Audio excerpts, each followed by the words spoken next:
खंडाळा तालुक्यातील खेड बुद्रुक येथील जागृत देवस्थान तीर्थक्षेत्र श्री वरजाई देवीची यात्रा उत्साहात महाराष्ट्रातील तीर्थक्षेत्र असलेल्या खंडाळा तालुक्यातील जागृत देवस्थान वरजाई देवीची यात्रा उत्साहात संपन्न झाली।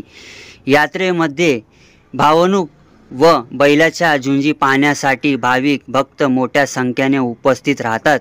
रात्रीपासूनच राज्यातील भाविक मंडळी बोकड कोंबड्या देवीला बळी देतात। यात्रेमध्ये मिठाई दुकाने, आईस्क्रीम गाड्या, खेळण्याचे विविध दुकाने, लहान मुलांपासून मोठ्यापर्यंत झोपडे। यात्रेमध्ये अनुचित प्रकार घडला नाही। लोणंद पोलीस ठाण्याचे सोपोनी सुशील भोसले यांच्या मार्गदर्शनाखाली पोलीस चौक बंदोबस्त आहे। आपण पाहतात महाराष्ट्राची बातमी, महाराष्ट्र मार्शल टाइम्स पुणे।